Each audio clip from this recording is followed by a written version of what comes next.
सो हमारे साथ है अक्षत जिन्होंने 2 ईवी रखी हुई है अपने पास। So you will get a first hand experience of a customer जो कि आपको काफी कुछ डिटेल में बताएगा। You will get to know all of this information in this one video.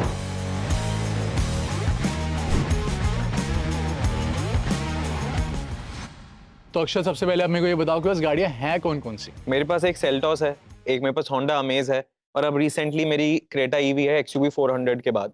ठीक है, तो 400 से आपने अपग्रेड करा है इसको? बिल्कुल बिल्कुल बिल्कुल। तो अक्षत, एक्सयूवी 400 से अपग्रेड करने का रीजन क्या है आप? जब बेसिकली मैं एक्सयूवी 400 से जितना मैं सेटिस्फाई होना चाहता था उस हिसाब से मैं सेटिस्फाई हो नहीं पाया था। दो वो अच्छी थी, स्पेशियस थी, पर उसके मेजर सेटबैक ये था कि मुझे रेंज में बहुत प्रॉब्लम आ रही थी। मतलब जितना मैं एक्सपेक्ट करता था उतनी नहीं निकली, क्योंकि तब गाड़ियों का बस भी था ईवी, पर उसके बाद मुझे उसको चेंज ही करना पड़ा। तो आई गेस रेंज तो इसकी 400 प्लस क्लेम थी एक्सयूवी 400 की। मतलब रेंज तो जो मेंशन थी वो 400 थी, पर प्रैक्टिकल यूजेज के अकॉर्डिंग 180-200 से ऊपर नहीं आ रही थी उसकी range. So that was the only reason to upgrade to हाँ, उसके साथ साथ उसके अंदर एक एनएमसी बैटरी थी, तो it is known that NMC battery से बेटर टेक्नोलॉजी आ गई है। That is the reason I shifted to Creta EV. And moreover जो उसका इंटीरियर था, मतलब इतना स्पेंड करने के बाद भी I was getting that interior, so I had to shift to EV, Creta EV for that. तो एक्सयूवी 400 से अपग्रेड करने की जगह क्रेटा ईवी पे why not go for some ICE car? Basically, initially I own a lot of fuels and all, तो मेरे को एक EV तो अपने पास रखनी थी, and moreover अब हर जगह चार्जर्स अवेलेबल है, तो उस हिसाब की फैसिलिटी हो गई है, तो why not Creta EV for that? But big question is कि क्रेटा ईवी क्योंकि मार्केट में बहुत सारी ईवीज और भी हैं, अनलिमिटेड चॉइस है, हर एक ब्रांड ऑलमोस्ट ईवी के साथ आ रहा है अब। मतलब क्रेटा ईवी का एक बहुत बड़ा रीजन ये था कि मैंने पूरी की पूरी मार्केट पहले ट्राई एंड टेस्ट करी थी। मैं टाटा कर्व की तरफ भी गया था, पर उसके अंदर मुझे हेडरूम का बहुत इशू लग रहा था। उसके बाद मैंने BE6 की तरफ भी गया था, पर मैंने BE6 2 बार टेस्ट ड्राइव के लिए मंगवाई थी। इनिशियली जब मैंने मंगवाई तो उसके अंदर कुछ प्रॉब्लम था टेस्ट ड्राइव व्हीकल के अंदर, तो जब मैंने सेकेंड टाइम मंगवाई मुझे वही इशू फिर से फेस करना पड़ा। तो आई थॉट कि अगर इसको स्किप करना एक बेटर ऑप्शन रहेगा। उसके साथ मेरे फ्रेंड्स ने भी मुझे सजेस्ट किया कि उनकी क्रेटा ईवी की जो रेंज आ रही है वो अच्छी आ रही है, तो that's the reason I considered this. Windsor भी ट्राई करी थी आपने? विंसर मैंने ट्राई नहीं करी, पर विंसर मुझे थोड़ी देखने से ही छोटी लगती है, तो that's the reason I chose Creta. Hyundai and Creta is known for reliability, so that's the major reason I chose Creta. तो reliability is fair enough, मतलब Right. reliability is good, सबको पता है Hyundai cars की अच्छी peace of mind you get. Right. Apart from reliability, क्योंकि reliability तो सिर्फ एक ऑप्शन नहीं होता कि हम सिर्फ बिल्कुल, reliability देख के गाड़ी लें, और क्या आपको ऐसा लगा जो कि मतलब you chose मुझे this car? जो इसके अंदर चीजें अच्छी लगी, क्रेटा का जो इंटीरियर है that is way beyond better than जितनी भी मार्केट के अंदर अभी इसके कंपटीशन में कार्स अवेलेबल है, और उसके साथ साथ एक ओवरऑल एक लग्जूरियस फील आती है मुझे इसके इंटीरियर से। एंड मोस्ट इंपॉर्टेंट, जैसे मैं अपने पेरेंट्स के साथ ट्रैवल करता हूँ तो उनको कंफर्ट बहुत प्रायोरिटाइज करना पड़ता है, तो that's the reason Creta EV. तो अक्षत, आपके फेवरेट कौन से 2-3-4 फीचर है? मतलब बेसिकली व्हेन आई स्टार्ट, जो इसका एंट्री एंड एग्जिट है that is very easy and that is very good for the style and feel. जो इसके अंदर एम्बिएंट लाइटिंग है, मतलब मुझे पर्सनली वो बहुत पसंद है। तो अक्षत, आप मोस्टली आपका जो ड्राइव है वो कहाँ पे रहता है? मतलब बेसिकली रहता तो वो मेरा सिटी में ही है। मेरी अराउंड 50 to 60 किलोमीटर्स की डेली एक अगर हम एवरेज निकाले तो ड्राइव है, पर वीक के अंदर मुझे हाईवे पर भी निकालनी पड़ती है गाड़ी फॉर करनाल एंड अंबाला जैसी जगहों पर फॉर बिजनेस पर्पसेस, तो उसके अंदर भी मुझे इसका जो कंफर्ट है और रिलायबिलिटी है, I am very satisfied with that. मतलब आपको चार्ज करना पड़ता है ऑन द वे या फिर नहीं, मतलब जितनी मेरी अभी रनिंग है उस हिसाब से अप डाउन मेरा बहुत इजीली हो जाता है।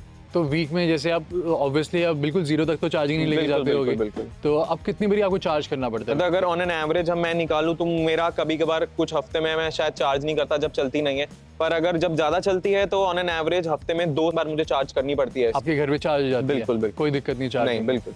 और इस बिजनेस ट्रिप के अलावा कोई फैमिली के साथ लॉन्ग ट्रिप भी करा है, कोई हॉलीडे समथिंग? रिसेंटली मैं जयपुर गया था अपनी फैमिली के साथ, तो हम एक लंच के लिए बीच में रुके थे, तो जहाँ पर हमारी लंच प्लेस थी, अब चार्जर्स थोड़ी जगह अवेलेबल ही हैं, जब तक हम लंच कर रहे थे गाड़ी को हमने चार्जिंग पे लगा दिया था। As soon as we were done, गाड़ी भी एक डिसेंट अमाउंट और चार्ज हो चुकी थी, एंड उसके बाद we are good to go. कोई ऐसा हमें कोई प्रॉब्लम नहीं आई। चलो, अब मतलब निकलने से पहले देख ले तो चार्जिंग स्टेशन? हाँ, बिल्कुल। तो अक्षत, एक्चुअल में ऑन रोड रेंज क्या मिल रही है आपको इसकी? जो मेरी रेंज आ रही है वो अराउंड 350 किलोमीटर्स की आ रही है। ऑन एंड ऑफ थोड़ा बहुत रहता है, कभी 370 भी आती है, कभी 350 भी आती है, तो एवरेज 350 पकड़ के चल सकते हैं हम। तो अगर इतनी रेंज आ रही है आपको तो डेफिनेटली क्रूज तो यूज कर ही रहे होगे आप? क्रूज और रीजन तो मैं सिटी में यूज नहीं करता, पर मैं इको मोड में गाड़ी चलाता हूँ, इको मोड में ड्राइव करता हूँ, तो मेरी इतनी रेंज आ जाती है उसमें। और कुछ अक्षत ऐसा हुआ है आपके साथ, जैसे आप गाड़ी चला रहे हो, गाड़ी में रेंज में भी कम हो गई और आपको एंजाइटी हो गई, यार रेंज खत्म हो जाएगी, गाड़ी खड़ी हो जाएगी, कुछ ऐसा मोमेंट कभी आपने फेस करा अभी तक? इनिशियली जब मेरे पास ईवी कार्स थी ही नहीं, तब मुझे एक एंजाइटी रहती थी, पर अब ट्रैवल के अंदर, सिटी के अंदर भी चार्जिंग की ज़रूरत नहीं पड़ती, और अगर बाहर जाते हैं तो इनफ चार्जर्स रहते हैं, तो कोई एज सच मुझे प्रॉब्लम नहीं आती है अब। तो आपके पास होंडा मेज भी है और किया सेल्टोस भी है, तो कंपेयर टू दोज कार आप क्रेटा ईवी के साथ कितने पैसे एग्जैक्ट सेव कर रहे हो, कैलकुलेट करा है आपने? Yes, I am saving a lot currently. जो अगर मैं होम चार्जिंग करता हूँ तो मुझे 1 रुपीज़ पर किलोमीटर पड़ती है। इनिशियली जब मैं पेट्रोल चलाता था वो मुझे अराउंड 7 रुपीज़ पर किलोमीटर पड़ती थी, और अगर मैं इसको किसी बाहर के चार्जर से भी चार्ज करूँ तो भी वो मुझे 4 रुपीज़ पर किलोमीटर पड़ती है, तो overall it's a good deal. और साथ में मेरे को एक और बात बताओ अक्षत, इसकी मेंटेनेंस एंड सर्विस का बताओ मेरे को, और साथ में कुछ ऐसा आपको कभी सरप्राइज एक्सपेंस आया कि यार मैंने ईवी ली थी, एक्सपेक्ट कर रहा था सस्ता होगा, लेकिन ये तो एक्सपेंस आ गया मेरा, ऐसा कुछ हुआ है? नहीं, एज सच कोई ना मुझे कोई सर्विस चार्ज देना पड़ता, ना कुछ करना पड़ता, बस नॉर्मल इसमें वॉशिंग होती है एंड उसका कोई ज़्यादा चार्ज होता ही नहीं है। और कुछ ऐसा, जैसे आपने ईवी का एक्सपीरियंस करा है, पहले भी, इससे पहले ईवी थी, फिर आपने Right. अपग्रेड भी करी, कुछ ऐसी आपकी रिकमेंडेशन या आपकी तरफ से सजेशन की आपको लगता है ईवी कार्स में ओवरऑल ये इंप्रूवमेंट होनी चाहिए? ना गाड़ी से कोई प्रॉब्लम है ईवीज, ना जो लोग ईवीज चाहते हैं। मुझे मेजर सेटबैक या मेजर प्रॉब्लम ये लगती है, जो वर्क स्टेशंस और चार्जिंग स्टेशंस हमारे लिए ईवीज के लिए बनाए जाते हैं, उसके अंदर भी नॉर्मल आइस कार्स वाले, पेट्रोल वाले, डीजल वाले जाके गाड़ी खड़ी कर देते हैं, तो उस चीज़ में बहुत प्रॉब्लम आती है, क्योंकि जिस पर्पस के लिए उनको बनाया गया है तो हम चार्जिंग ही नहीं कर पाते हैं। और ओवरऑल आपका बाइंग एक्सपीरियंस कैसे था, मतलब शोरूम का स्टाफ, डिलीवरी, टाइमली डिलीवरी हुई है या फिर नहीं हुई है, मतलब ओवरऑल एक्सपीरियंस आपका कैसे था? You give me a proper genuine answer. मेरा जो एक्सपीरियंस था दैट वाज प्रिटी स्मूथ, ना मुझे ज़्यादा टाइम लगा, ना मेरे साथ कोई फॉल्स क्लेम्स हुए। जो उन्होंने मुझे क्लेम किया था मुझे वही चीज़ मिली, and I got a delivery in the 4th day, so yeah it was good. आप क्या रिकमेंड करोगे अक्षत कि मैं ईवी लूँ या फिर हमारे बाकी सारे फ्रेंड्स ईवी परचेज करें? Creta EV to my friend it's a big yes, because initially ये कार भी मुझे मेरे फ्रेंड्स ने ही रिकमेंड की थी जब when I was planning to buy. इसके अंदर जो मुझे सारे फीचर्स को ऐड अप करके एक ओवरऑल पैकेज मिलता है, that is very good. Interior की बात हो जाए, ड्राइविंग फील की बात हो जाए, रिलायबिलिटी की बात हो जाए, और अगर मुझे कोई भी सपोर्ट चाहिए होता है सर्विस सेंटर से भी या Hyundai से भी, तो मुझे वो भी मिलता है। तो I am very satisfied, and मैं आगे इसको ड्यूली रिकमेंड करूँगा।